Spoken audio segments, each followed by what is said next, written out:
Hi, എൻ്റെ പേര് മുഹമ്മദ് സിനാൻ. അപ്പോൾ ഇന്നത്തെ ക്ലാസ്സിൽ നമ്മൾ ഡിസ്കസ് ചെയ്യാൻ പോകുന്നത് CA intermediate financial management chapter 7 investment decisions ആണ്. അതിൻ്റെ സെക്കൻഡ് പാർട്ടാണ്. അപ്പോൾ ഇന്നത്തെ വീഡിയോയിൽ നമ്മൾ ഡിസ്കസ് ചെയ്യാൻ പോകുന്നത് നമ്മൾ ഇന്നലത്തെ വീഡിയോയിൽ എന്താണ് പറഞ്ഞത്, അതായത് കഴിഞ്ഞ വീഡിയോയിലൂടെ നമ്മൾ പറഞ്ഞു എങ്ങനെയാണ് NPV കണ്ടുപിടിക്കുന്നത്, അതുപോലെ തന്നെ ടൈം വാല്യൂ ഓഫ് മണി എന്താണ്, അതുപോലത്തെ കാര്യങ്ങളാണ് ഡിസ്കസ് ചെയ്തത്. അതായത് ഒരു ഇൻവെസ്റ്റ്മെൻറ്റ് നമ്മൾ കൺസിഡർ ചെയ്യുമ്പം അതിന് നമുക്ക് ബേസിക്കായി അറിഞ്ഞിരിക്കേണ്ട കാര്യങ്ങളാണ് എന്ത് ഇന്നലെ പഠിച്ചിട്ടുള്ള കാര്യങ്ങൾ, present value, time value of money, എല്ലാ കാര്യങ്ങളും. അപ്പോൾ ഇന്നത്തെ ഇന്ന് മുതൽ നമ്മൾ എന്ത് ചെയ്യാൻ പോവാണ്, ചാപ്റ്ററിലേക്ക് ഇറങ്ങുകയാണ്. അപ്പോൾ ചാപ്റ്ററിൽ ആദ്യത്തെ തന്നെ ടോപ്പിക്ക് എന്താണെന്നൊക്കെ നോക്കാം. അപ്പോൾ നമുക്ക് എന്ത് ചെയ്യാം, നേരെ ചാപ്റ്റർ സ്റ്റാർട്ട് ചെയ്യാം. അപ്പോൾ ഇൻവെസ്റ്റ്മെൻറ്റ് ഡിസിഷൻ എന്താണെന്നൊക്കെ നമ്മൾ ഇന്നലത്തെ ക്ലാസ്സിൽ ഒരു ജസ്റ്റ് ബ്രീഫായിട്ട് നമ്മൾ പറഞ്ഞിട്ടുണ്ട്. എന്താണ് ഇൻവെസ്റ്റ്മെൻറ്റ് ഡിസിഷൻ എന്ന് പറഞ്ഞാൽ, നമ്മളൊരു ഇൻവെസ്റ്റ്മെൻറ്റ് ചെയ്യുന്നത് അത് വേണോ വേണ്ടയോ എന്ന് നമ്മൾ റിട്ടേൺ അനുസരിച്ച് അതിൽ നിന്ന് നമുക്ക് എത്ര റിട്ടേൺ കിട്ടുന്നുണ്ട്, അത് നമ്മുടെ ഇൻവെസ്റ്റ്മെൻറ്റ് കോസ്റ്റിന് കവർ ആവുന്നുണ്ടോ, അതുപോലത്തെ കാര്യങ്ങളൊക്കെ നോക്കിയിട്ട് നമ്മൾ എന്ത് കണ്ടുപിടിക്കുന്നതാണ്, അതിൽ ഇൻവെസ്റ്റ് ചെയ്യണോ വേണ്ടതെന്ന് ഡിസിഷൻ എടുക്കുന്ന ഡിസിഷനാണ് എന്ത് ഇൻവെസ്റ്റ്മെൻറ്റ് ഡിസിഷൻ എന്ന് പറയുന്നത്.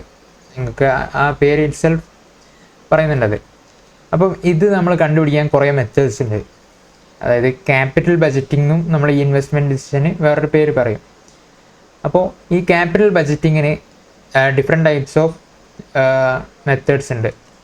അപ്പോൾ ഓരോ മെത്തേഡ്സ് ഏതൊക്കെയാണെന്ന് നമുക്ക് നോക്കാം. ആദ്യത്തെ തന്നെ പേ ബാക്ക് പീരീഡ് എന്ന് പറഞ്ഞിട്ടുണ്ട്. ഈ പേ ബാക്ക് പീരീഡ് എന്ന് പറയുമ്പം എന്താണെന്ന് വെച്ചാൽ, നമ്മളിപ്പം ഒരു ഇൻവെസ്റ്റ്മെൻറ്റ് നടത്തി കഴിഞ്ഞാൽ ആ ഇൻവെസ്റ്റ്മെൻറ്റ് നമുക്ക് എത്ര കാലത്തിൻ്റെ ഉള്ളിൽ ആ റിട്ടേൺ, അതായത് നമ്മൾ മുടക്കിയ പൈസ നമുക്ക് എത്ര കൊല്ലത്തിൻ്റെ ഉള്ളിലാണ് കിട്ടുക എന്നുള്ളത്, അതായത് എത്ര ഇയറിൻ്റെ ഉള്ളിലാണ് നമുക്ക് ആ റിട്ടേൺ, ഇപ്പോൾ ഇൻവെസ്റ്റ് ചെയ്ത ഫണ്ടിനുള്ള റിട്ടേൺ കിട്ടുന്നതെന്ന് അറിയാൻ വേണ്ടിയിട്ടുള്ളതാണ് എന്ത് പേ ബാക്ക് പീരീഡ് എന്ന് പറയുന്നത്. ഇത് നമ്മൾ റിട്ടേൺ ലൈഫ് ടൈം ഒക്കെ അറിയാൻ വേണ്ടിയിട്ട് നമ്മൾ യൂസ് ചെയ്യുന്ന ടെക്നിക്കാണ് എന്ത് പേ ബാക്ക് പീരീഡ്.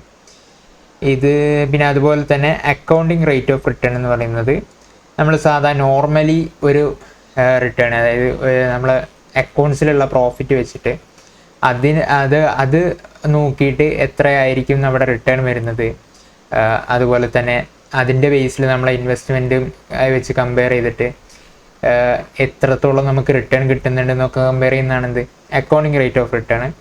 അതുപോലെ തന്നെ പിന്നുള്ളത് നെറ്റ് പ്രസൻറ്റ് വാല്യൂ ആണ്. നെറ്റ് പ്രസൻറ്റ് വാല്യൂ അതായത് NPV വെച്ചിട്ട് നമ്മൾ ചെയ്യുന്നത്, ഇന്നലത്തെ ക്ലാസ്സിൽ നമ്മൾ നോക്കി എന്താണ് NPV എന്നുള്ളത്.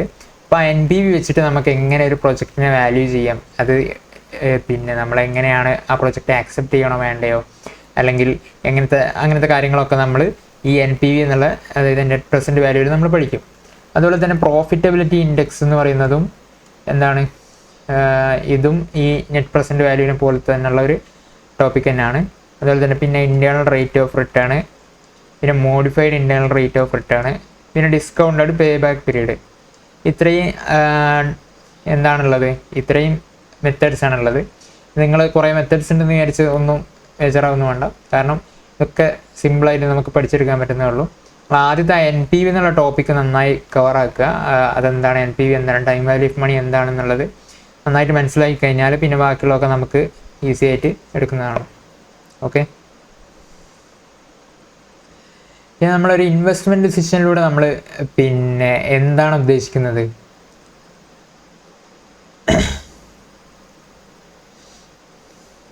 Investment decision is concerned with optimum utilisation of funds to maximise the wealth of organisation.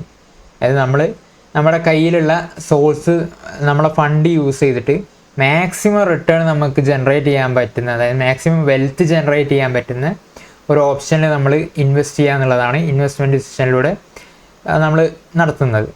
Okay, പിന്നെ ക്യാപിറ്റൽ ബജറ്റിംഗ് ഈസ് റിക്വയർഡ്.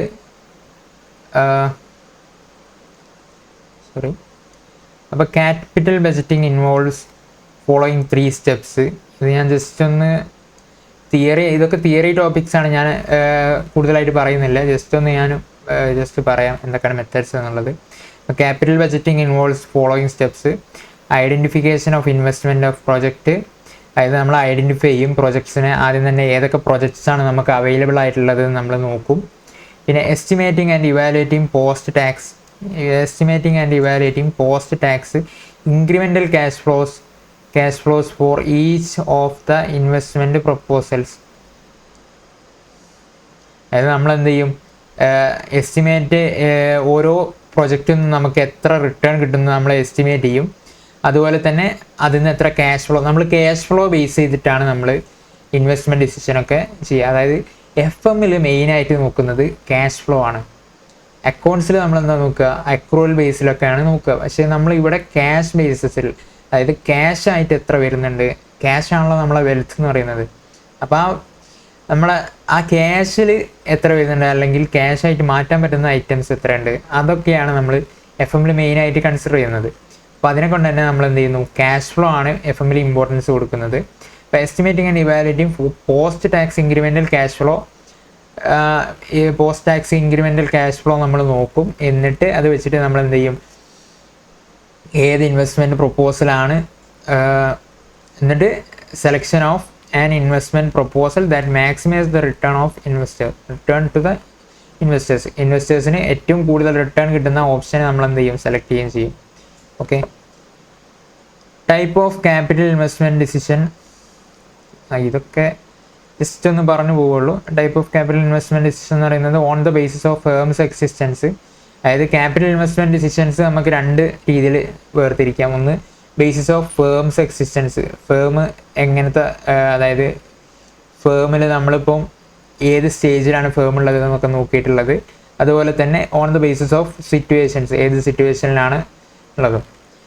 ഒന്നാമത്തെന്ന് പറയുന്നത്, അതായത് basis of firms existence, replacement and modernisation decision. അതായത് ഫേം ഇപ്പോൾ എന്ത് ചെയ്യാണ്, ഫുള്ള് റീപ്ലേസ് ചെയ്യുന്ന ഇതാണ്, മെഷീനറീസൊക്കെ replace ചെയ്യാണ്, അല്ലെങ്കിൽ ഒന്ന് മോഡിഫൈ ചെയ്യാണ്. ആ ടൈമിൽ നമ്മൾ എങ്ങനെയാണ് ഇൻവെസ്റ്റ്മെൻറ്റ് ഡിസിഷൻ എടുക്കേണ്ടത് എന്നുള്ളതാണ് റീപ്ലേസ്മെൻറ്റ് ആൻഡ് മോഡേണൈസേഷൻ ഡിസിഷനിലൂടെ നമ്മൾ തീരുമാനിക്കുക. അതുപോലെ തന്നെ സെക്കൻഡ് എന്നുള്ള എക്സ്പാൻഷൻ ഡിസിഷൻ എന്ന് പറയുമ്പോൾ എന്താണ്, നമ്മൾ ഫേം എന്താണ് കുറച്ചുകൂടി എക്സ്പാൻഡ് ചെയ്യാണ്, പുതിയ ബ്രാഞ്ചസ് തുടങ്ങുക. അപ്പോൾ അതുപോലത്തെ കാര്യങ്ങൾ ചെയ്യുമ്പോൾ നമ്മൾ ഒരു പുതിയ ബ്രാഞ്ച് തുടങ്ങുമ്പം ആ ബ്രാഞ്ചിൽ നമുക്ക് എത്ര കോസ്റ്റ് വരുന്നുണ്ട്, അതിൽ നിന്ന് ആ ബ്രാഞ്ചിൽ നിന്ന് നമുക്ക് എത്ര റിട്ടേൺ എക്സ്പെക്റ്റ് ചെയ്യുക എന്നുള്ള കാര്യങ്ങളൊക്കെ നോക്കിയിട്ട് നമ്മൾ ഇവാലുവേറ്റ് ചെയ്യുന്നതാണ് എക്സ്പാൻഷൻ ഡിസിഷൻ എന്ന് പറയുന്നത്. അതുപോലെ തന്നെ പിന്നുള്ളത് ഡൈവേഴ്സിഫിക്കേഷൻ ഡിസിഷൻ എന്ന് പറഞ്ഞാൽ നമ്മളിപ്പോൾ ഒരു പുതിയ പ്രൊഡക്റ്റ് ലോഞ്ച് ചെയ്യാണ്. ഇപ്പോൾ എക്സ്പാൻഷൻ എന്ന് പറയുമ്പോൾ നമ്മൾ ഉള്ള പ്രൊഡക്റ്റ് അല്ലെങ്കിൽ ഉള്ള ബിസിനസ് തന്നെ ഒന്നുകൂടി എക്സ്പാൻഡ് ചെയ്യുകയായിരിക്കും. ഡൈവേഴ്സിഫിക്കേഷൻ എന്ന് പറഞ്ഞാൽ നമ്മൾ ഇതുവരെ ചെയ്യാത്തൊരു ബിസിനസ്സിലേക്ക് പുതിയതായിട്ട് ഇറങ്ങുന്നതായിരിക്കും ഡൈവേഴ്സിഫിക്കേഷൻ എന്ന് പറയുന്നത്. അതായത് നമ്മൾ പുതിയ പ്രൊഡക്റ്റ് നമ്മൾ ലോഞ്ച് ചെയ്യണം. അപ്പോൾ പ്രൊഡക്റ്റിന് വേണ്ടിയിട്ട് നമുക്ക് എത്ര ഇൻവെസ്റ്റ്മെൻറ്റ് കോസ്റ്റ് വരുന്നുണ്ട്, അതുപോലെ തന്നെ അതിൽ നിന്ന് നമുക്ക് എത്ര റിട്ടേൺ എക്സ്പെക്ട് ചെയ്യാന്നുള്ള കാര്യങ്ങളൊക്കെയാണ് ഡൈവേഴ്സിഫിക്കേഷൻ ഡിസിഷനിലൂടെ നമ്മൾ നോക്കുന്നത്. ഓക്കെ, അപ്പോൾ ഇതൊന്നും ഇങ്ങനെ നിങ്ങൾക്ക് റീപ്ലേസ്മെൻറ്റ് ഡിസിഷനായിട്ടും എക്സ്പാൻഷൻ ഡിസിഷനായിട്ടും ഒന്നും പഠിക്കുക, അങ്ങനെ ഇതായിട്ട് ഇങ്ങനെ ചോദിക്കൊന്നുമില്ല. ഇതൊക്കെ നമ്മൾ എന്താണ്, ഒരു ഡിസിഷൻസ് നമ്മൾ തിയറി ആയിട്ട് നിങ്ങൾക്കൊന്ന് ജസ്റ്റ് മനസ്സിലാക്കി വെച്ചാൽ മതി. ക്വസ്റ്റ്യൻസ് ഒക്കെ വരെ നമുക്ക് NPV ബേസ്ഡ്, അല്ലെങ്കിൽ നമ്മളെ മെത്തേഡ്സ് ഇല്ലേ, ഞാൻ പറഞ്ഞ മെത്തേഡ്സ്, ആ മെത്തേഡ്സ് ബേസ് ചെയ്തിട്ടായിരിക്കും വരുന്നത്. ഓക്കെ, പിന്നെ on the basis of situation base ചെയ്തിട്ടുള്ളത്. ഇപ്പോൾ ഇങ്ങനത്തെ, അതായത് ഇത് നമ്മൾ ചില ക്വസ്റ്റ്യൻസിൽ കാണാറുണ്ട്. കാരണം എന്താ വെച്ചാൽ ചിലത് മ്യൂച്വലി എക്സ്ക്ലൂസീവ് ഡിസിഷൻസ് എന്നൊക്കെ പറഞ്ഞിട്ട് ക്വസ്റ്റ്യനിൽ തരും. മ്യൂച്വലി എക്സ്ക്ലൂസീവ് എന്ന് പറഞ്ഞാൽ എന്താണ്, 2 options will be there, 2 options ഉണ്ടാവും. Selecting best option from that 2, അതായത് 2 ഓപ്ഷൻസ് നമുക്ക് തന്നിട്ടുണ്ടാവും. 2 ഓപ്ഷൻ ഉണ്ട്. ഒന്നെങ്കിൽ നമ്മൾ എന്ത് ചെയ്യാം, ഇപ്പം എന്താ പറയുക, നമ്മളിപ്പോൾ ഒരു ബ്രാഞ്ച് ഇടുകയാണെങ്കിൽ ആ ബ്രാഞ്ച് നമുക്കൊന്നെങ്കിൽ ബ്രാഞ്ച് ഇടുമ്പോൾ നമ്മളതിൻ്റെ റെൻറ്റിന് ആ ബ്രാഞ്ച് എടുക്കാം. അതായത് ആ ബിൽഡിങ് നമ്മൾ റെൻറ്റിന് എടുക്കാം, അല്ലെങ്കിൽ നമ്മൾ എന്ത് ചെയ്യാം, ബിൽഡിങ് വാങ്ങാം. അപ്പോൾ ഏത് ഓപ്ഷനാണ് ബെറ്റർ, അപ്പോൾ അങ്ങനെയൊക്കെ നോക്കിയിട്ട്, അല്ലെങ്കിൽ നമ്മൾ 2 ഇൻവെസ്റ്റ്മെൻറ്റ് ഓപ്ഷൻസ്, അല്ലെങ്കിൽ ഒരു ബ്രാഞ്ച് നമ്മൾ ഒരു സ്ഥലത്തിടുന്നതാണോ, അല്ലെങ്കിൽ അതേപോലെ തന്നെ ബ്രാഞ്ച് വേറൊരു സ്ഥലത്തിടുന്നതാണോ, 2 സ്ഥലത്തെ എന്തായിരിക്കും, 2 ഒരേ ഐറ്റംസ് തന്നെയാണ്, 2 ബ്രാഞ്ച് തന്നെയാണ്. അതായത് നമ്മൾ 2 ബ്രാഞ്ച് ഇടുന്നു, ആ ബ്രാഞ്ചിൽ ഏത് ബ്രാഞ്ചായിരിക്കും, എവിടെ ബ്രാഞ്ച് ഇട്ടാലായിരിക്കും നമുക്ക് കുറച്ചും കൂടി ബെനിഫിറ്റ് നോക്കാൻ വേണ്ടി, അങ്ങനത്തെ, അതായത് 2 ഓപ്ഷൻസ് ഉണ്ടാവും നമുക്ക്. അതിൽ ഏതാണോ ബെറ്റർ ഓപ്ഷൻ, ആ ബെറ്റർ ഓപ്ഷൻ ചൂസ് ചെയ്യുന്നതാണ് മ്യൂച്വലി എക്സ്ക്ലൂസീവ് ഡിസിഷൻ എന്ന് പറയുന്നത്. പിന്നെ ആക്സെപ്റ്റ് റിജക്റ്റ് ഡിസിഷൻ, അതായത് ആക്സെപ്റ്റ് റിജക്റ്റ് ഡിസിഷൻ എന്ന് പറഞ്ഞാൽ ഒരു ഇൻവെസ്റ്റ്മെൻറ്റ് പ്ലാൻ ആയിരിക്കും നമ്മളെ കയ്യിലുണ്ടാവുക. അപ്പോൾ ആ ഇൻവെസ്റ്റ്മെൻറ്റ് പ്ലാൻ ഒന്നെങ്കിൽ നമ്മൾ ആക്സെപ്റ്റ് ചെയ്യുക അല്ലെങ്കിൽ റിജക്റ്റ് ചെയ്യുക. ഓക്കെ, അതാണ് ആക്സെപ്റ്റ് റിജക്റ്റ്. പിന്നെ കണ്ടിജൻറ്റ് ഡിസിഷൻ ഉണ്ട്. കണ്ടിജൻറ്റ് ഡിസിഷൻ എന്ന് പറയുമ്പോൾ നമ്മളെന്താണ് അത് നമ്മൾ ഏത് ഇൻവെസ്റ്റ്മെൻറ്റാണ് ടേക്ക് ചെയ്യാന്ന് നമുക്ക് പറയാൻ പറ്റില്ല. അതായത് നമ്മളിപ്പോൾ ഒരു കണ്ടിജൻ്റ് ആയിരിക്കും, നമുക്ക് പറയാൻ പറ്റില്ല ഏതാണ് ആക്സെപ്റ്റ് ചെയ്യേണ്ടത് ഏതാണ് റിജക്റ്റ് ചെയ്യേണ്ടത് എന്നുള്ളത്. അങ്ങനത്തെ സിറ്റുവേഷൻസിലാണ് കണ്ടിജൻറ്റ് ഡിസിഷൻ എന്ന് പറയുന്നത്. അപ്പോൾ നിങ്ങൾ ക്വസ്റ്റ്യൻസിൽ അധികം ഉണ്ടാവും മ്യൂച്വലി എക്സ്ക്ലൂസീവും അതുപോലെ തന്നെ accept reject type of questions ആണ്. അപ്പോൾ ഇത് എന്ന് പറയുമ്പോൾ മ്യൂച്വലി എക്സ്ക്ലൂസീവ് ആയിട്ടുള്ള ഓപ്ഷൻസ് ആകുമ്പോൾ 2 ഓപ്ഷൻസ് തരും നിങ്ങൾക്ക് ക്വസ്റ്റ്യനിൽ, എന്നിട്ട് അതിൽ ഏതാ എടുക്കേണ്ടതെന്ന് ചോദിക്കും. അതുപോലെ തന്നെ ആക്സെപ്റ്റ് റിജക്റ്റ് എന്നാണെങ്കിൽ ഒറ്റ ഓപ്ഷൻ തരും, അതായത് ഇതാണ് ഇൻവെസ്റ്റ്മെൻറ്റ് പ്ലാന്, അപ്പോൾ ഇത് ആക്സെപ്റ്റ് ചെയ്യണോ റിജക്റ്റ് ചെയ്യണോ അത്രയേ ഉള്ളൂ, അല്ലാതെ വേറെ വലിയ റോക്കറ്റ് സയൻസ് ഒന്നും ഇതിലില്ല. അപ്പോൾ ഇതാണ് types of capital investment decisions എന്ന് പറയുന്നത്. ഇതൊക്കെ ജസ്റ്റ് തിയറി ടോപ്പിക്സ് ആണ്. അപ്പോൾ ഇങ്ങനത്തെ ടോപ്പിക്സൊക്കെ നിങ്ങളൊന്ന് ജസ്റ്റ് കവർ ചെയ്യുക, കാരണം എക്സാമിന് ചിലപ്പോൾ തിയറി ആയിട്ട് ചോദിക്കാറുണ്ട്. അപ്പോൾ ആ ടൈമിൽ നിങ്ങൾക്ക് യൂസേജ് വരും. ഇനി നെക്സ്റ്റ് എന്ന് പറയുന്നത് കുറച്ച് ഇമ്പോർട്ടൻ്റ് ആയിട്ടുള്ള ടോപ്പിക്കാണ്. ഇത് നിങ്ങൾ അറിഞ്ഞിരിക്കേണ്ട, അതായത് ബേസിക്കായിട്ട് അറിഞ്ഞിരിക്കേണ്ട കുറച്ച് കാര്യങ്ങളാണ്. Basic principles for measuring project cash flows. നമ്മൾ ക്യാഷ് ഫ്ലോസിൻ്റെ കാര്യങ്ങളൊക്കെ പറഞ്ഞു, അതായത് എങ്ങനെയാണ് ക്യാഷ് ഫ്ലോസിൻ്റെ ബേസ് ചെയ്തിട്ടാണ് നമ്മൾ FM-ൽ ഡിസിഷൻസ് എടുക്കുക എന്നൊക്കെ പറഞ്ഞു. അപ്പോൾ ഈ ക്യാഷ് ഫ്ലോസ് എന്ന് പറയുമ്പം അതിലെന്തൊക്കെയാണ് നമ്മൾ ഉൾക്കൊള്ളിക്കേണ്ടത് എന്നുള്ള കാര്യങ്ങൾ അറിഞ്ഞിരിക്കൽ നിർബന്ധമാണ്. അല്ലാതെ നമ്മൾ വെറുതെ ക്യാഷ് ഫ്ലോ എന്ന് പറഞ്ഞിട്ട് ക്യാഷ് കിട്ടുന്നത് മാത്രം എടുത്തൊരു കാര്യമില്ല. ഓക്കെ, അപ്പോൾ ആ ക്യാഷ് ഫ്ലോയിൽ എന്തൊക്കെ വരുന്നുള്ള കാര്യങ്ങളൊക്കെ നമ്മൾ അറിഞ്ഞിരിക്കണം. അപ്പോൾ അതിൽ മെയിനായിട്ട് വരുന്ന ഒരു കാര്യമാണ്, നമ്മൾ കൺസിഡർ ചെയ്യേണ്ട ഒരു കാര്യമാണ് block of asset and depreciation. അപ്പം നമ്മൾ എന്ത് ചെയ്യും, block of asset and depreciation ആണ് ആദ്യം നോക്കുന്നത്. ഇതെന്താണെന്ന് വെച്ചാൽ we don't consider depreciation for cash flow purpose because depreciation is A non cash expense. അത് നിങ്ങൾക്ക് എല്ലാവർക്കും അറിയാലോ. കാരണം ക്യാഷ് ഫ്ലോയിൽ നമ്മൾ എന്ത് വരില്ല, ഡിപ്രിസിയേഷൻ വരില്ല. ഡിപ്രിസിയേഷൻ എന്ന് പറഞ്ഞാൽ എന്താണ്, ഒരു നോൺ ക്യാഷ് എക്സ്പെൻസ് ആണ്.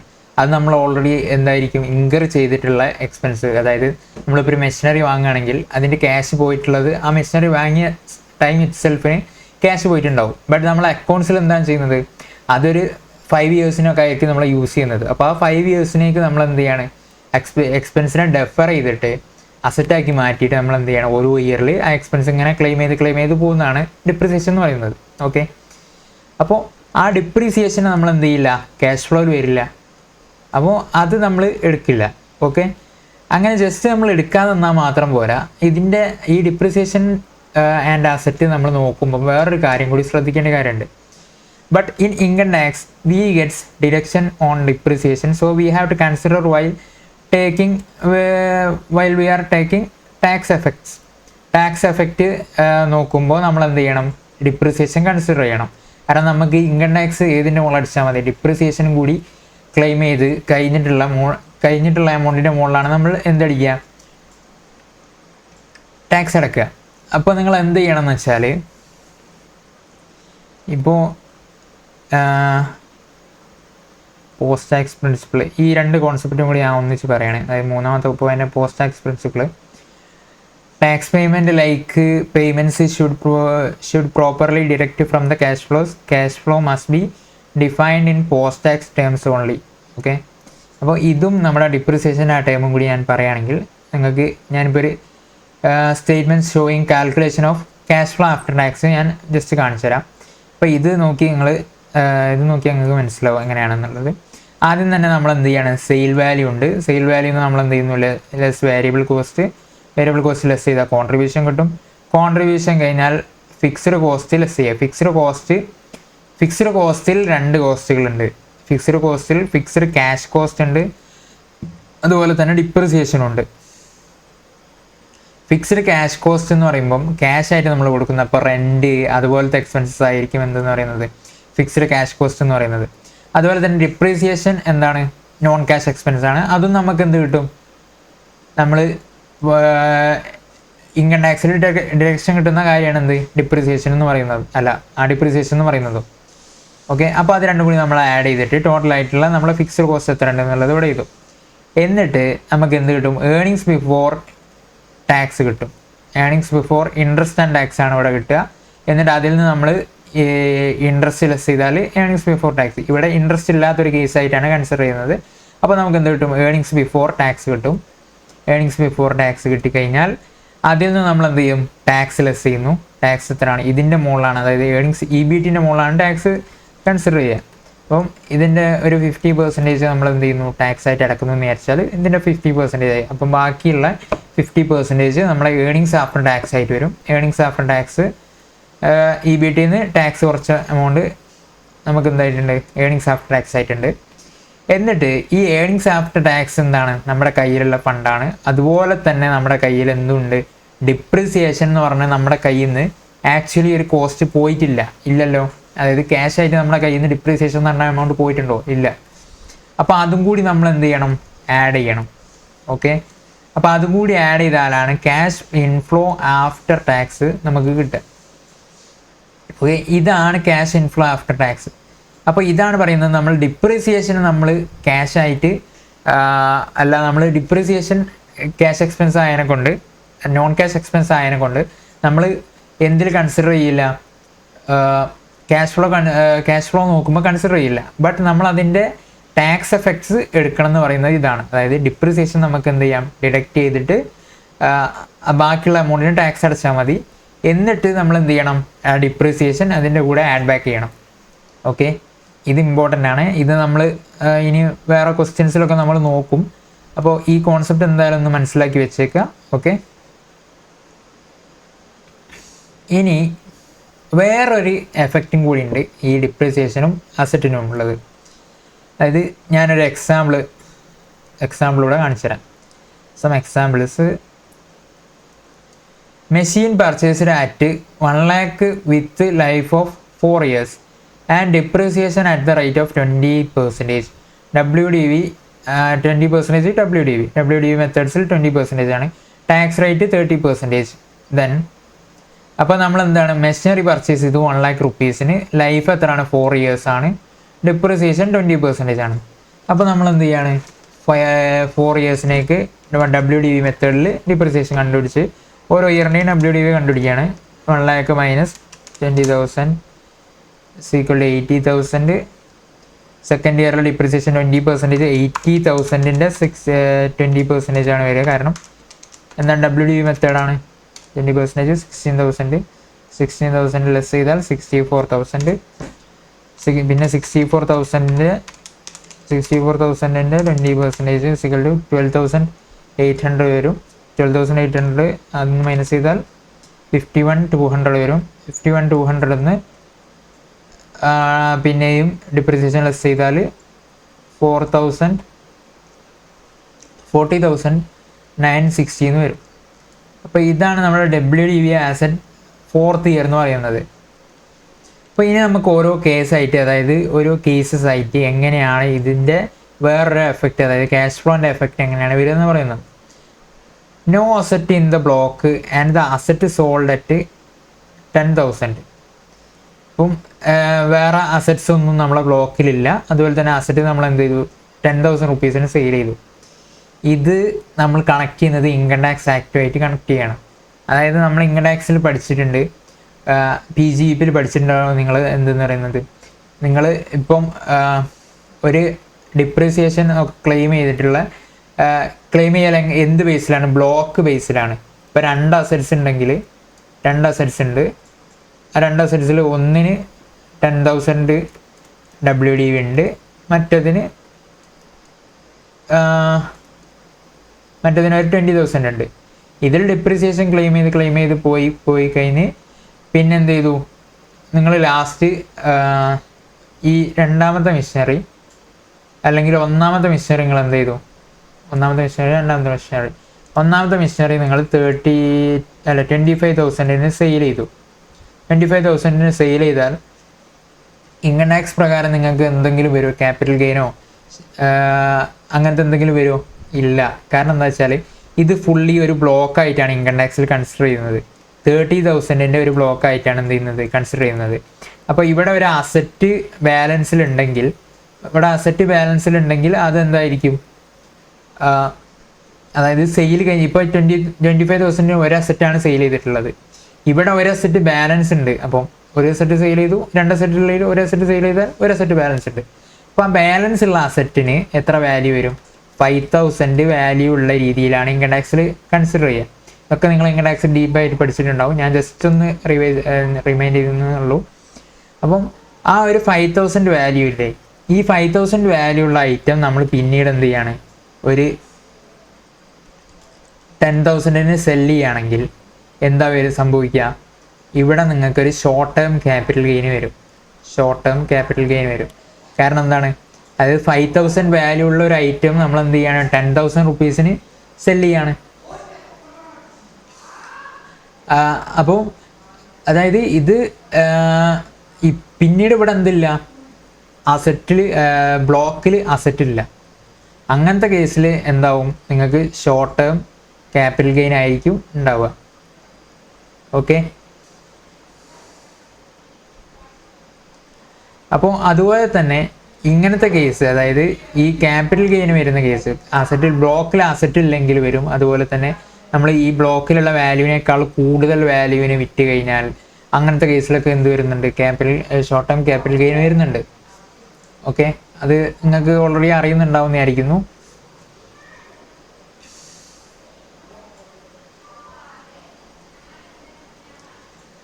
അപ്പോൾ അത് വെച്ച് നമ്മൾ കൺസിഡർ ചെയ്യുമ്പം WDV at the beginning of fifth ഇയറിൻ്റെ ബിഗിനിങ്ങിൽ അതിൻ്റെ WDV എത്രയാണ്? 40,960 ആണ്. അതായത് സെയിൽ വാല്യൂ എത്രയാണ്? 10,000 ആണ്.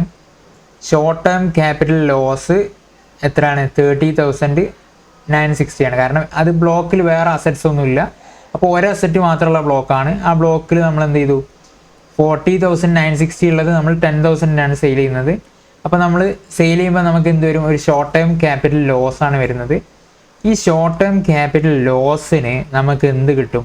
നമുക്കിപ്പം വേറെ സ്ഥലങ്ങളിൽ ഷോർട്ട് ടേം ക്യാപിറ്റൽ ഗെയിനോ എന്തെങ്കിലും ഉണ്ടെങ്കിൽ ആ ഗെയിന് നമുക്ക് എന്ത് കിട്ടും? ബെനിഫിറ്റ് കിട്ടും ഇല്ലേ? യെസ്, ബെനിഫിറ്റ് കിട്ടും.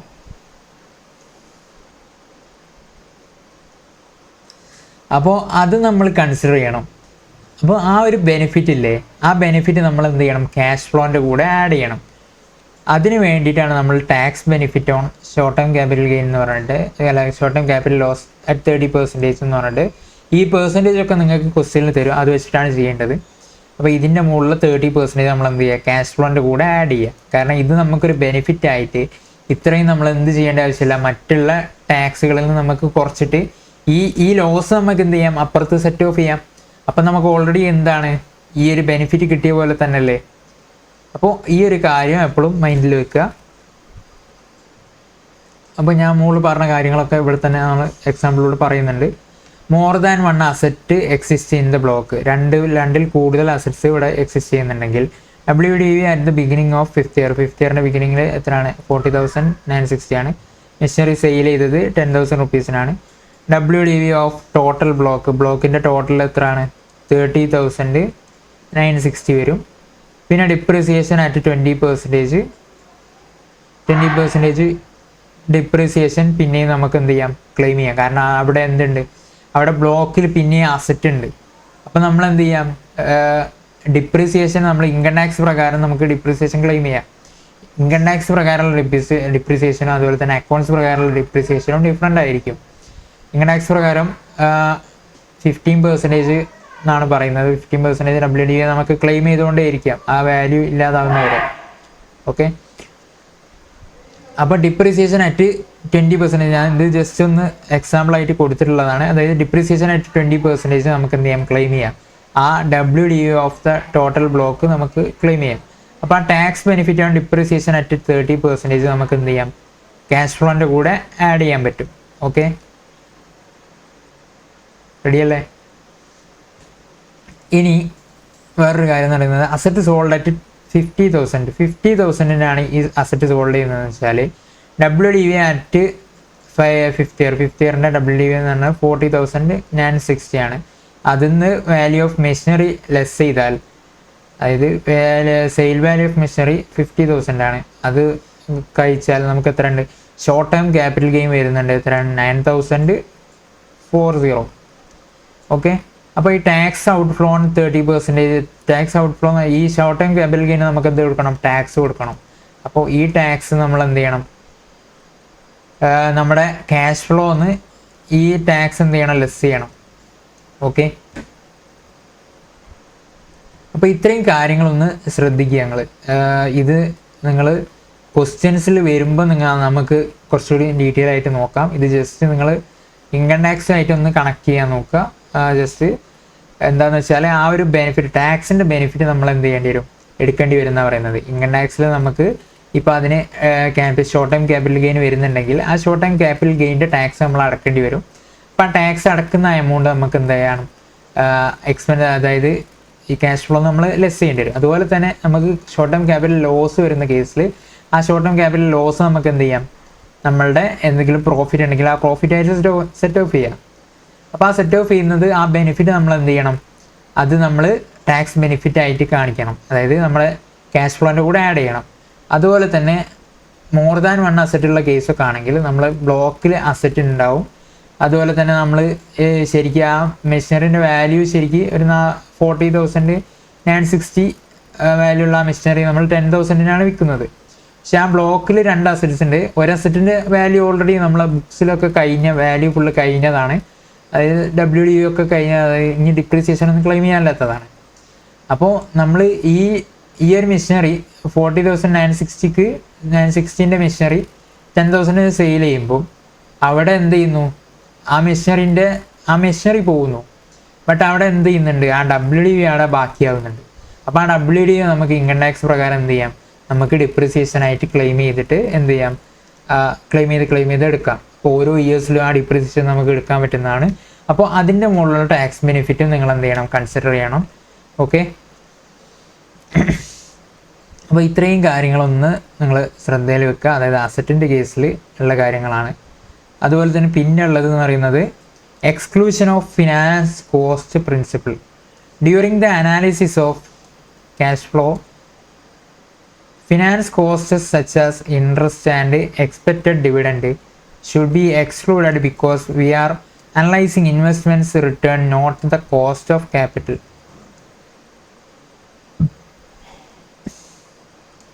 അതായത് നമ്മൾ ഫിനാൻസ് കോസ്റ്റ് പ്രിൻസിപ്പിൾ എന്ത് ചെയ്യണം, എക്സ്ക്ലൂഡ് ചെയ്യണം എന്നാണ് പറയുന്നത്. അതെന്താണെന്ന് നമുക്ക് എക്സാമ്പിളിലൂടെ തന്നെ മനസ്സിലാക്കാം. ഓക്കെ, എക്സാമ്പിൾ നമ്പർ 3, ഇത് ഇമ്പോർട്ടൻ്റ് ആയിട്ടുള്ള എക്സാമ്പിളാണ്. Okay, suppose XYZ limited is expected to XYZ limited's expected profit for the coming 4 years is as follows. Profit before interest and tax, അതായത് EBIT എന്ന് പറയുന്നത് 10,000, സെക്കൻഡ് ഇയറിൽ 20,000, 30,000, 40,000. If interest payable is 5,000 and tax rate is 30%, then the profit after tax excluding finance cost shall be as follows. Okay, ഇതെന്താണെന്ന് നമുക്ക് നോക്കാം.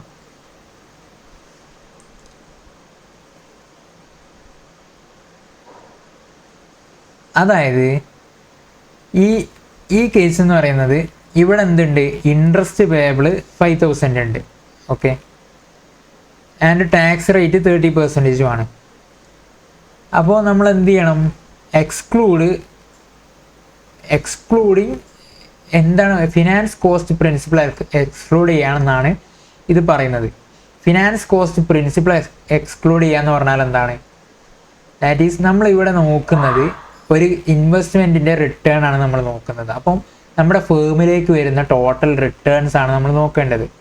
അപ്പോൾ നമ്മൾ consider ചെയ്യേണ്ടത് എന്താണെന്ന് വെച്ചാൽ EBIT-നെയാണ്, പ്രോഫിറ്റ് ബിഫോർ ഇൻട്രസ്റ്റ് ആൻഡ് ടാക്സിനാണ് നമ്മൾ കൺസിഡർ ചെയ്യേണ്ടത്.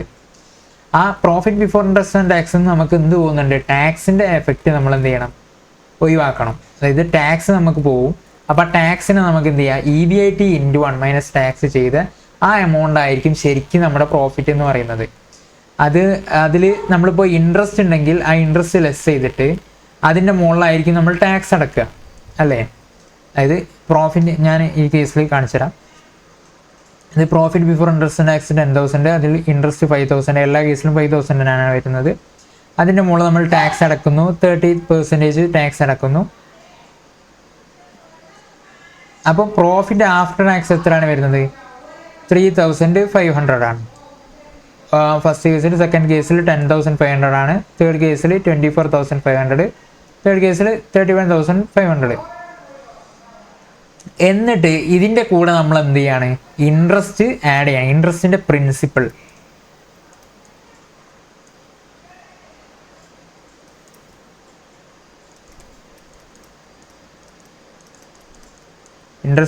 എന്ന് പറഞ്ഞാൽ, അതായത് ഈ ഇൻട്രസ്റ്റും നമ്മൾ എന്തായിട്ട് കൺസിഡർ ചെയ്യണം, നമ്മളെ ഫേമിൻ്റെ ഏർണിങ്സ് ആയിട്ട് കൺസിഡർ ചെയ്യണം.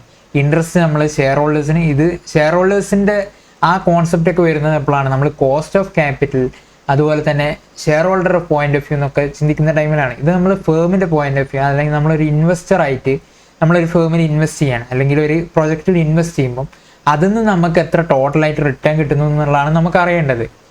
അപ്പോൾ അതറിയാൻ വേണ്ടിയിട്ട് നമ്മൾ എന്ത് ചെയ്യേണ്ട ആവശ്യമില്ല, ഈ ഇൻട്രസ്റ്റിനെ ലെസ് ചെയ്യേണ്ട ആവശ്യമില്ല. ആ ഇൻട്രസ്റ്റിനെ നമ്മൾ ലെസ് ചെയ്യും, ഇപ്പോൾ ടാക്സ് കൺസിഡർ ചെയ്യുമ്പോൾ നമ്മൾ എന്ത് ചെയ്യുന്നു, അത് ലെസ് ചെയ്തിട്ടായിരിക്കും ടാക്സ് കൺസിഡർ ചെയ്യുന്നത്. കാരണം എന്താണ്, അതൊരു ടാക്സ് സേവിങ് എക്സ്പെൻസ് ആയതിനെ കൊണ്ട് തന്നെ, അല്ലെങ്കിൽ ടാക്സ് ഡിഡക്റ്റബിൾ എക്സ്പെൻസ് ആയതിനെ കൊണ്ട് തന്നെ നമുക്ക് ഇൻട്രസ്റ്റ് ലെസ് ചെയ്യാൻ പറ്റുന്നതാണ്. അപ്പോൾ അതിൻ്റെ മുകളിലായിരിക്കും നമ്മൾ ടാക്സ് യൂഷ്വലി കാണുന്നത്. അപ്പോൾ അങ്ങനെ നമ്മൾ കണ്ടുപിടിച്ച, അതായത് പ്രോഫിറ്റ് ആഫ്റ്റർ ടാക്സ് നമുക്ക് ഓൾറെഡി കിട്ടിയിട്ടുണ്ടെങ്കിൽ അതിൻ്റെ കൂടെ നമ്മൾ എന്ത് ആഡ് ചെയ്യണം, ഇൻട്രസ്റ്റും കൂടി ആഡ് ചെയ്യണം. കാരണം ഈ ഇൻട്രസ്റ്റിൻ്റെ പ്രിൻസിപ്പിളാണ് ആഡ് ചെയ്യേണ്ടത്. അല്ലാതെ നമ്മൾ എന്ത് ആഡ് ചെയ്യാൻ പറ്റില്ല, നേരെ ഇൻട്രസ്റ്റ് ഫുള്ളായിട്ട് ആഡ് ചെയ്യാൻ പറ്റില്ല. ഈ ഇൻട്രസ്റ്റ് നമ്മളെ ഫേമിൻ്റെ ഏർണിങ്സ് ആയിട്ട് വരുന്നു. അപ്പോൾ നമ്മുടെ ഫേമിൻ്റെ ഏർണിങ്സ് ആയിട്ട്, അതായത് ഷെയർ ഹോൾഡേഴ്സിനുള്ള ഏർണിങ്സ് പോലെ നമ്മൾ കൺസിഡർ ചെയ്യും. ഷെയർ ഹോൾഡേഴ്സിനുള്ള ഏർണിങ്സ് എന്ന് പറയുന്നത് പ്രോഫിറ്റ് ബിഫോർ ടാക്സ്. അപ്പോൾ അതിൻ്റെ മുകളിലായിരിക്കും നമ്മൾ എന്ത് ചെയ്യുന്നത്, ടാക്സ് കാൽക്കുലേറ്റ് ചെയ്യുന്നത്. അപ്പോൾ ഈ ഇൻട്രസ്റ്റിൻ്റെ മുകളിൽ നമുക്ക് എന്ത് വരുന്നു, ടാക്സിൻ്റെ എക്സ്പെൻസ് വരുന്നു എന്നുള്ള രീതിയിൽ നമ്മൾ എന്ത് ചെയ്യുന്നു, ഇതിനെ കൺസിഡർ ചെയ്യുന്നു. അപ്പോൾ ആ കേസിൽ ഇൻട്രസ്റ്റ് മൈനസ് 1 മൈനസ് ടാക്സ്, അതായത് ടാക്സ് ലെസ് ചെയ്തിട്ടുള്ള എമൗണ്ട് നമ്മൾ എന്ത് ചെയ്യുക, ഇതിൻ്റെ കൂടെ ആഡ് ചെയ്യുക. ഇതിൻ്റെ കൂടെ ആഡ് ചെയ്യുന്നത് എന്തിനാണ്, എന്തിനാണെന്ന് വെച്ചാൽ നമ്മൾ ഓൾറെഡി ഇവിടെ എന്ത് ചെയ്യുന്നുണ്ട്, ഇവിടെ ഇൻട്രസ്റ്റ് ഫുൾ എമൗണ്ട് ലെസ് ചെയ്യുന്നുണ്ട്. ഇൻട്രസ്റ്റ് ഫുൾ എമൗണ്ട് ലെസ് ചെയ്യാൻ പാടുണ്ടോ, ഇല്ല. ശരിക്കും നമ്മളത് ഫേമിൻ്റെ ഏർണിങ്സ് ആയിട്ടാണ് നമ്മൾ എടുക്കുന്നത്. അപ്പോൾ ഫേമിൻ്റെ ഏർണിങ്സ് ആയിട്ട്, അതായത് ഷെയർ ഹോൾഡേഴ്സിൻ്റെ ഏർണിങ്സ് പോലെ നമ്മൾ കണക്കാക്കുന്ന ടൈമിൽ നമുക്ക് വരുന്ന ആ ഇൻട്രസ്റ്റ് എന്ന് പറയുന്നത് നമ്മുടെ ഷെയർ ഹോൾഡേഴ്സിൻ്റെ ഏർണിങ്സ് പോലെ കണക്കാക്കുന്ന ടൈമിൽ അപ്പോൾ ആ ഇൻട്രസ്റ്റിൻ്റെ എന്ത് നമ്മൾ ലെസ് ചെയ്യണം, ഇൻട്രസ്റ്റിൽ നിന്ന് ടാക്സ് ലെസ് ചെയ്തിട്ടുള്ള ബാക്കി എമൗണ്ട് നമ്മൾ എന്ത് ചെയ്യണം, ആഡ് ബാക്ക് ചെയ്യണം. ഓക്കെ, ഇത് നമ്മുടെ ഏർണിങ്സ് തന്നെയാണ് അല്ലേ, ഇത് നമ്മുടെ ഏർണിങ്സ് തന്നെയാണ്. കാരണം ഇത് നമ്മൾ ഫേമിൻ്റെ ഈ നമ്മുടെ ഫുൾ ഏർണിങ്സ്, നമ്മുടെ ഒരു പ്രൊജക്റ്റിൽ നിന്ന് കിട്ടുന്ന ഏർണിങ്സ് ഫുള്ളായിട്ട് നമ്മൾ കൺസിഡർ ചെയ്യുകയാണ് ചെയ്യുന്നത്. ഓക്കെ, ഇത് ഞാൻ വീണ്ടും പറയുന്നത് നിങ്ങൾക്ക് ആദ്യമായിട്ട് കേൾക്കുന്നവരാണെങ്കിൽ നന്നായിട്ട് മനസ്സിലായിക്കോട്ടെ എന്ന് വിചാരിച്ചിട്ടാണ് പറയുന്നത്. ഓക്കെ, ഇത് മനസ്സിലായിട്ടുണ്ടാവും എന്ന് വിചാരിക്കുന്നു. അതായത് ഇൻട്രസ്റ്റ് നമ്മൾ ഫുള്ളി ലെസ് ചെയ്യുന്നുണ്ട്, അത് നമ്മൾ തിരിച്ചെന്ത് ചെയ്യണം, അതിൻ്റെ പ്രിൻസിപ്പൽ എമൗണ്ട് ആഡ് ബാക്ക് ചെയ്യാണ്. അതായത് ടാക്സ് നമ്മൾ പോയി എന്ന രീതിയിൽ, അതായത് അതിൽ നിന്ന് നമ്മൾ ടാക്സ് കൊടുത്തിട്ട് ബാക്കിയുള്ള എമൗണ്ട് നമ്മളെ ഫേമിൻ്റെ ഏർണിങ്സിൻ്റെ കൂടെ തന്നെ ആഡ് ചെയ്യാണ്. അപ്പോൾ ഇതായിരിക്കും നമ്മുടെ എന്തെന്ന് പറയുന്നത്, ക്യാഷ് ഫ്ലോ ആയിട്ട് നമ്മൾ കൺസിഡർ ചെയ്യുന്നത്. ഓക്കെ, ഇത് വെരി വെരി ഇമ്പോർട്ടൻ്റ് ആണ്, വെരി വെരി ഇമ്പോർട്ടൻറ്റ്. അതായത് ഓൾട്ടർനേറ്റീവ്ലി അതുപോലെ തന്നെ വേറൊരു സിമ്പിൾ മെത്തേഡ് ഉണ്ട്, അതായത് ഞാൻ നേരത്തെ പറഞ്ഞ മെത്തേഡ് തന്നെയാണ്. EBIT ആണ് ഇത്. ഈ EBIT അതായത് profit before interest and tax ആണിത്. 10,000, 20,000, 40,000, 50,000 ആണുള്ളത്. അതിൽ നിന്ന് നേരെ എന്ത് ചെയ്യുക, ടാക്സ് ലെസ് ചെയ്യുക ഫുള്ളി, അതായത് ഇൻട്രസ്റ്റ് ലെസ് ചെയ്യാതെ നേരെ ടാക്സ് ലെസ് ചെയ്താൽ നമുക്ക് എന്ത് കിട്ടും, നേരെ നമ്മുടെ profit after tax excluding finance charges കിട്ടും കേട്ടോ. 7,000, 14,000, 28,000, 35,000. ഇത് രണ്ട് സെയിം ആകാൻ കാരണം എന്താണ്, ശരിക്കും നമ്മൾ എന്ത് ചെയ്യാണ്, ഇവിടെ ഈ പ്രിൻസിപ്പൽ എമൗണ്ട് ആഡ് ബാക്ക് ചെയ്യുമ്പോൾ നമുക്ക് എന്ത് കിട്ടുന്നു, ഇതേ എമൗണ്ട് തന്നെയാണ് നമുക്ക് കിട്ടുന്നത് അല്ലേ. അപ്പോൾ ഈ ഒരു എഫക്റ്റ് നിങ്ങൾ എന്ത് ചെയ്യുക, എപ്പോഴും കൺസിഡർ ചെയ്യുക. ദാറ്റ് ഈസ് നമ്മളൊരു പ്രൊജക്റ്റിനെ വാല്യൂ ചെയ്യുന്ന ടൈമിൽ, അതായത് പ്രൊജക്റ്റ് നമ്മൾ നോക്കുന്ന ടൈമിൽ, ക്യാഷ് ഫ്ലോ നോക്കുന്ന ടൈമിൽ നമ്മൾ അതിൽ നിന്ന് കിട്ടിയ റിട്ടേണിനെ എങ്ങനെയാണ്, ഫിനാൻസ് കോസ്റ്റ് പ്രിൻസിപ്പൽ എക്സ്ക്ലൂഡ് ചെയ്തിട്ടാണ് എടുക്കുക. ഓക്കെ, ഒന്നെങ്കിൽ നിങ്ങൾക്ക് രണ്ട് രീതിയിൽ ചെയ്യാം. അതായത് ഒന്നെങ്കിൽ നിങ്ങൾ എന്ത് ചെയ്യുക, ആദ്യം ഇൻട്രസ്റ്റ് ലെസ് ചെയ്തിട്ട് എന്നിട്ട് ടാക്സ് ഒക്കെ കൺസിഡർ ചെയ്ത് പ്രോഫിറ്റ് ആഫ്റ്റർ ടാക്സിൻ്റെ കൂടെ എന്ത് ചെയ്യുക, interest into 1 minus tax add ചെയ്യുക. അങ്ങനെ ചെയ്യുമ്പോൾ നമുക്ക് എന്ത് കിട്ടും,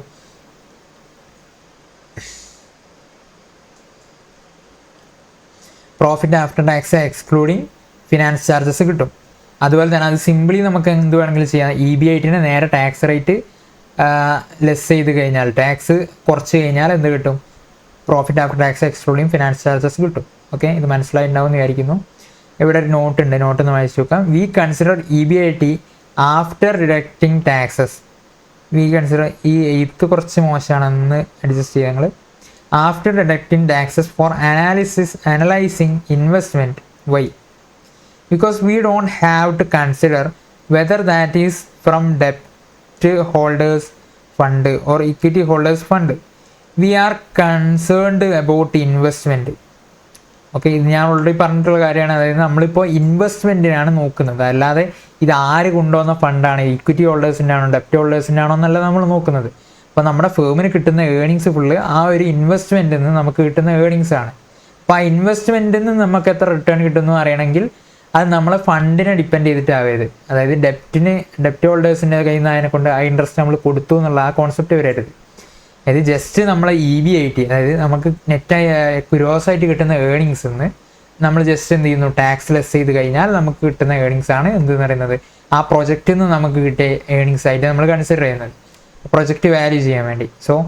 so we have to just find how much we are earning from that investment in total. Then we have to invest in that investment, but there will be taxes for our earnings, so we have to consider tax effect also. അതായത് നമ്മൾ ആ ഇൻട്രസ്റ്റിൻ്റെ മുകളിൽ ആ interest നമ്മൾ എന്തിനാണ് post tax, അതായത് post tax പ്രിൻസിപ്പിളായിട്ട് നമ്മൾ add ചെയ്യുന്നത്. എക്സ്ക്ലൂഡിങ് ഫിനാൻസ് കോസ്റ്റ് പ്രിൻസിപ്പിൾ നമ്മൾ എന്തിനാണ് പോസ്റ്റ് ടാക്സ് പ്രിൻസിപ്പിൾ നമ്മൾ എന്തിനാണ് കൺസിഡർ ചെയ്യുന്നത്? അതായത് ആ ഇൻട്രസ്റ്റ് നേരെ നമുക്ക് ആഡ് ചെയ്താൽ അത് ശരിക്കും നമ്മൾ ഇൻട്രസ്റ്റ് ഉള്ള എമൗണ്ട് നമ്മൾ എന്താവുന്നില്ല. ഇൻട്രസ്റ്റ് നമുക്ക് ടാക്സ് ഡിഡക്റ്റബിൾ എക്സ്പെൻസ് ആണ്. അപ്പം നമ്മളൊരു പ്രൊജക്റ്റ് വാല്യൂ ചെയ്യുമ്പോൾ നമുക്ക് എന്ത് ചെയ്താൽ പോരെ, നേരെ ഈ ഏണിങ്സ് ആഫ്റ്റർ ടാക്സ് നമ്മൾ കണ്ടുപിടിച്ചു, അതിൻ്റെ കൂടെ നേരെ ഇൻട്രസ്റ്റ് ആഡ് ചെയ്താൽ പോരെ എന്നാണ് ചോദിക്കുന്നത്. ബട്ട് നമ്മൾ ഈ ചാപ്റ്ററിൽ, അതായത് ഇൻവെസ്റ്റ്മെൻറ്റ് ഡിസിഷൻ നമ്മൾ എടുക്കുന്ന ടൈമിൽ, നമ്മൾ നോക്കുന്ന ടൈമിൽ നമ്മൾ എന്ത് ചെയ്യില്ല, നേരെ ഇൻട്രസ്റ്റ് ആഡ് ചെയ്യില്ല. കാരണം ഇത് ഫുള്ളി നമ്മുടെ ഏണിങ്സ് ആയിട്ട് നമ്മൾ കൺസിഡർ ചെയ്യുന്നു. ഫുള്ളി ഒരു ഇക്വിറ്റി ഹോൾഡേഴ്സിൻ്റെ ഏണിങ്സ് പോലെയാണ് കൺസിഡർ ചെയ്യുന്നത്. അപ്പോൾ ഇക്വിറ്റി ഹോൾഡേഴ്സിൻ്റെ ഏണിങ്സ് ആയിട്ട് നമ്മൾ കൺസിഡർ ചെയ്യുകയാണെങ്കിൽ അതിൽ ഒബ്വിയസ്ലി എന്ത് വരും, ടാക്സ് വരും. അപ്പോൾ ഈ ഇൻട്രസ്റ്റിന് നമ്മൾ എന്ത് ചെയ്യേണ്ടി വരും, ടാക്സ് കൊടുക്കേണ്ടി വരും. അപ്പോൾ ഇൻട്രസ്റ്റ് 1 - ടാക്സ് ചെയ്തിട്ടുള്ള എമൗണ്ട് ആയിരിക്കും ആഡ് ചെയ്യുന്നത്. അപ്പോൾ ഇതിലും ഏറ്റവും നല്ല പരിപാടി എന്താണെന്ന് വെച്ചാൽ EBIT × 1 - ടാക്സ് ചെയ്താൽ നേരെ എന്ത് കിട്ടും, എത്രയാണോ നമ്മുടെ പോസ്റ്റ് ടാക്സ് പ്രിൻസിപ്പിൾ അല്ലെങ്കിൽ profit after tax excluding finance charges കിട്ടും. ഓക്കെ, ഇത് വെരി വെരി ഇമ്പോർട്ടൻ്റ് ആണ്. ഇത് ഒരിക്കലും എന്ത് ചെയ്യരുത്, മറന്നു പോകരുത്, വിട്ടുപോവുകയും ചെയ്യരുത്. ഇത് വിട്ടുപോയാൽ നിങ്ങളെ ആൻസർ ഫുള്ളി തെറ്റും. Okay,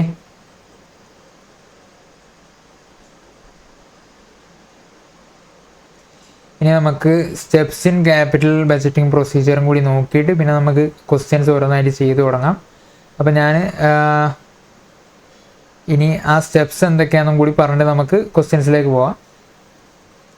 steps of capital budgeting procedure. In firm we consider cash flow as A first priority.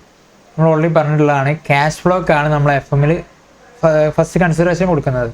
അപ്പോൾ നമ്മൾ ക്യാപിറ്റൽ ബഡ്ജറ്റിങ്ങിൽ പ്രൊസീജിയേഴ്സ് എന്തൊക്കെയാണ്, എങ്ങനെയാണ് പ്രൊസീജിയേഴ്സ് വരുന്നത്? Estimation of cash flow over the entire life for the project, life for each of the projects under consideration. അതായത് ഓരോ പ്രൊജക്റ്റിൻ്റെയും life time അനുസരിച്ചിട്ടുള്ള എത്രയാണോ നമുക്ക് ക്യാഷ് ഫ്ലോ വരാനുള്ളത് അത് നമ്മൾ ആദ്യം തന്നെ കണ്ടുവെക്കും. Evaluate cash of each alternative using different decision criteria. നമ്മൾ ഓരോ ഡിസിഷൻ ക്രൈറ്റീരിയ വെച്ച് പ്രോഫിറ്റബിലിറ്റി ഇൻഡെക്സ്, NPV, ARR അങ്ങനത്തെ ഓരോ മെത്തേഡ്സ് വെച്ച് നമ്മൾ എന്ത് ചെയ്യും, ഓരോ ആൾട്ടർനേറ്റീവ്സിനെയും എന്ത് ചെയ്യും, ഇവാലുവേറ്റ് ചെയ്യും ഏത് ആൾട്ടർനേറ്റീവ് ആണ് നല്ലതെന്ന്. നമ്മൾ ഓരോ ഡിസിഷൻ ക്രൈറ്റീരിയ എന്ന് പറയുമ്പോൾ ഇതിൽ ഏതൊക്കെ വരും, നമ്മളുടെ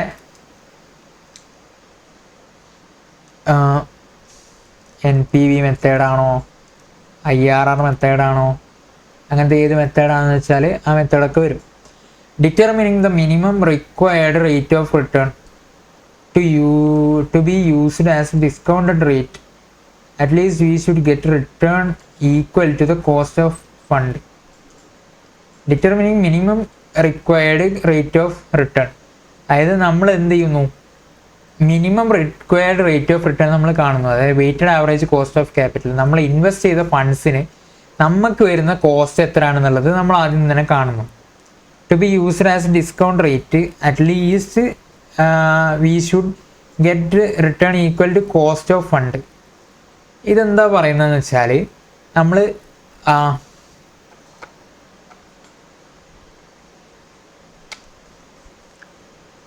ഇത് നമ്മുടെ കമ്പനി,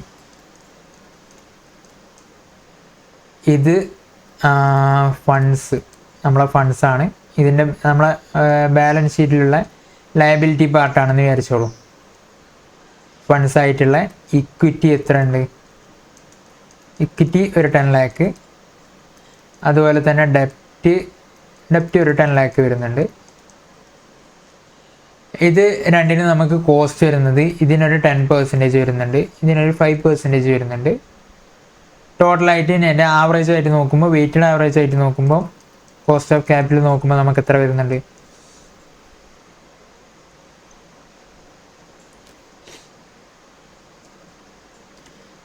10 + 5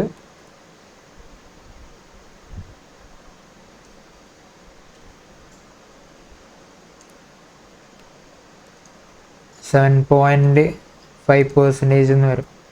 അതായത് നമ്മളെ weighted average cost of capital വരുന്നത് 7.5% ആണ് നമ്മുടെ weighted average cost of capital വരുന്നത്. ഓക്കെ, അതെങ്ങനെയാണ് കിട്ടിയത്? 50% ആണ് ഡെപ്റ്റ് ഉള്ളത്. 50% × 10% plus 50% × 5% is equal to 5% plus 2.5%. ഇങ്ങനെയാണ് നമ്മൾ കിട്ടിയത്. ഒക്കെ നമ്മൾ ഓൾറെഡി ഡിസ്കസ് ചെയ്തിട്ടുള്ള കാര്യമാണ്, നിങ്ങൾക്ക് നന്നായിട്ട് അറിയുന്ന കാര്യമാണ്. ഓക്കെ, അപ്പോൾ ഇത് നമ്മുടെ കയ്യിലുള്ള ഫണ്ട്സ്.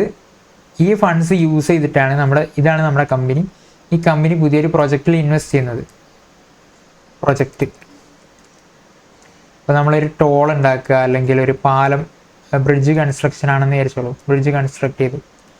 അപ്പോൾ ഇതിന് നമ്മൾ കോസ്റ്റ് ആയിട്ടുള്ള ഈ 20 lakh നമുക്ക് കോസ്റ്റ് വന്നു. ഈ കോസ്റ്റ് നമ്മൾ ഇൻവെസ്റ്റ് ചെയ്തിട്ടുള്ളത് നമ്മൾ എന്ത് ചെയ്തിട്ടാണ്, ഈ ഫണ്ട് ഇക്വിറ്റി ഹോൾഡേഴ്സിൽ നിന്ന് 10 lakh അതുപോലെ തന്നെ ഡെപ്റ്റ് ഹോൾഡേഴ്സിൽ നിന്ന് 10 lakh വാങ്ങിയിട്ട്, അതായത് 20 lakh നമ്മൾ ഈ പ്രൊജക്റ്റിലേക്ക് ഇൻവെസ്റ്റ് ചെയ്തിട്ടുള്ളത്. അതാണ് നമ്മുടെ എന്തെന്ന് പറയുന്നത്, ഇനീഷ്യൽ കോസ്റ്റ്, അല്ലെങ്കിൽ കോസ്റ്റ് ഓഫ് അക്വസിഷൻ, അങ്ങനെയൊക്കെ പറഞ്ഞിട്ട് ഒരുപാട് പേരിൽ നമ്മൾ പറയും. ഇനീഷ്യൽ കോസ്റ്റ് എന്നൊക്കെയാണ് നമ്മൾ പറയാം. അപ്പോൾ ഈ പ്രൊജക്റ്റിൽ നമ്മൾ ഇൻവെസ്റ്റ് ചെയ്തത് 20 lakh. ഈ 20 lakh എന്ന് പറയുന്നത് എന്താണ്, നമ്മുടെ ഈ ഫണ്ട്സാണ്. ഓക്കെ, ഈ ഫണ്ട്സ് നമ്മൾ ഇൻവെസ്റ്റ് ചെയ്തിട്ടാണ് ഒരു പ്രൊജക്റ്റിലേക്ക് ഒരു പ്രൊജക്റ്റ് സ്റ്റാർട്ട് ചെയ്തത്. അപ്പോൾ ഇതിന് നമുക്കൊരു ടോൾ ഉണ്ട് എന്ന് വിചാരിച്ചോളൂ. അപ്പോൾ ടോളിൽ നിന്ന് നമുക്ക് എന്ത് ചെയ്യും, റവന്യൂ കിട്ടിക്കൊണ്ടേ ഇരിക്കുന്നുണ്ട്. അപ്പോൾ ഈ ടോളിൽ നിന്ന് കിട്ടുന്ന റവന്യൂ എത്രയാണ്, അത് നമ്മളുടെ എന്തായിട്ട് കൺസിഡർ ചെയ്യണം, അതാണ് നമ്മുടെ റിട്ടേൺ എന്ന് പറയുന്നത്. അത് റിട്ടേൺ എന്ന് പറയുന്നത് ഒരു എത്ര % ഉണ്ട്,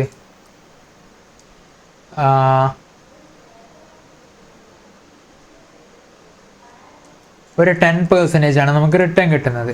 അതായത് ടോട്ടൽ നമ്മളെ ഫണ്ട് എത്ര ഉണ്ട്, 20 lakh ആണ് നമ്മൾ ഇൻവെസ്റ്റ് ചെയ്തിട്ടുള്ളത്. 20 lakhന്റെ 10% ആണ് നമുക്ക് റിട്ടേൺ കിട്ടുന്നതെന്ന് വിചാരിച്ചോളൂ. ഈക്വൽ ടു 2 lakhs ആയിരിക്കും നമുക്ക് റിട്ടേൺ കിട്ടുന്നത്. അതുപോലെ തന്നെ ഇവിടെ എത്രയാണ് കോസ്റ്റ് വരുന്നത്, 10 lakhന്റെ 10% എന്ന് പറയുമ്പോൾ 1 lakh അതുപോലെ തന്നെ 50,000. അതായത് ഡെപ്റ്റിന് നമുക്ക് 50,000 ആണ് വരുന്നത്. അപ്പോൾ 1,50,000 ആണ് നമുക്കിവിടെ കോസ്റ്റ് വരുന്നത്. അപ്പോൾ നമുക്കിവിടെ റിട്ടേൺ കിട്ടുന്നത് 2 lakh. അതുപോലെ തന്നെ ഇവിടെ കോസ്റ്റ് വരുന്നത്, ഫിനാൻസ് കോസ്റ്റ് വരുന്നത് 1,50,000 ആണ്. അപ്പോൾ ഈ റിട്ടേൺ എപ്പോഴും എന്തായിരിക്കണം, നമ്മുടെ മിനിമം നമുക്ക് എന്ത് കിട്ടണം, ഈ 1,50,000 എങ്കിലും നമുക്ക് എന്ത് കിട്ടണം, റിട്ടേൺ കിട്ടിയാലേ നമുക്ക് എന്ത് ചെയ്യാൻ പറ്റുള്ളൂ, നമ്മൾ ഇൻവെസ്റ്റ് ചെയ്ത ആൾക്കാർക്ക് ഇക്വിറ്റി ഹോൾഡേഴ്സിനും ഡെപ്റ്റ് ഹോൾഡേഴ്സിനും നമുക്ക് ഫേമിൻ്റെ കമ്പനീൻ്റെ പോയിന്റ് ഓഫ് വ്യൂ എന്ന് ചിന്തിക്കുമ്പോൾ ഇവരെ നമ്മൾ കൊടുത്ത് സെറ്റിൽ ചെയ്യണം, അല്ലെങ്കിൽ നമുക്ക് പണിയാണ്. ഓക്കെ, അപ്പോൾ ഇതിന് അത്രയെങ്കിലും റിട്ടേൺ വരണം. അതായത് നമ്മുടെ വെയ്റ്റഡ് ആവറേജ് കോസ്റ്റ് ഓഫ് ക്യാപിറ്റലിന് ഇക്വാലൻ്റ് ആയിട്ടുള്ള റിട്ടേൺ എങ്കിലും നമുക്ക് വരണം. അറ്റ്ലീസ്റ്റ് 7.5% എങ്കിലും ഇവിടെ റിട്ടേൺ വരണം എന്നാണ് ഉദ്ദേശിക്കുന്നത്. ഓക്കെ, അപ്പോൾ അതിൽ കൂടുതലായാലും നമുക്ക് എന്താണ് ഫേമിന് ബെനിഫിറ്റ് ആണ്. കാരണം ഇവർക്ക് അത്രയും കൊടുത്താൽ മതി, ബാക്കിയുള്ള നമ്മുടെ ഫേമിൻ്റെ കയ്യിൽ തന്നെ വെക്കാം. അത് നമ്മുടെ വാല്യൂ ഓഫ് ഫേമിനെ ഒക്കെ എഫക്റ്റ് ചെയ്യുന്ന കാര്യമാണ്. റിട്ടേൺ കൂടുതലാണെങ്കിൽ അതായത് കെഒനേക്കാളും റിട്ടേൺ കൂടുതലാണെങ്കിൽ നമ്മുടെ വാല്യൂ ഓഫ് ഫേം എന്തായിരിക്കും, നല്ല കൂടുതലായിരിക്കും. ഓക്കെ, അതൊക്കെ നമ്മൾ വാല്യൂ ഓഫ് ഫേമിലൊക്കെ ചെറുങ്ങനെ ഡിസ്കസ് ചെയ്തിട്ടുള്ള കാര്യങ്ങളാണ്. ഇതൊക്കെ നമ്മൾ ക്വസ്റ്റ്യൻസിലൂടെ നമ്മൾ ഡീപ്പായിട്ട് നോക്കും. അപ്പോൾ നിങ്ങൾക്ക് കുറച്ചുകൂടി അണ്ടർസ്റ്റാൻഡ് ചെയ്യും. അപ്പോൾ ഇതെന്താ മനസ്സിലായല്ലോ, determining minimum required rate of return. അതായത് നമ്മൾ weighted average cost of capital കണ്ടുവെക്കുന്നു. എന്തിനു വേണ്ടിയിട്ട്? To be used as discount rate. At least we should get return equal to cost of funds. നമ്മൾ ഇൻവെസ്റ്റ് ചെയ്തിട്ടുള്ള ഫണ്ടിൻ്റെ കോസ്റ്റ് എങ്കിലും, അതായത് നമ്മൾ ഈ കോസ്റ്റ് ഓഫ് ഫണ്ട്സ് എങ്കിലും നമുക്ക് കവർ ചെയ്യാൻ ആ റിട്ടേൺ കൊണ്ട് പറ്റണം എന്നുള്ള രീതിയിൽ നമ്മൾ എന്ത് ചെയ്യുന്നു, weighted average cost of capital വെച്ച് നമ്മൾ എന്ത് ചെയ്യുന്നു, ഒന്ന് നോക്കുന്നു. ഓക്കെ.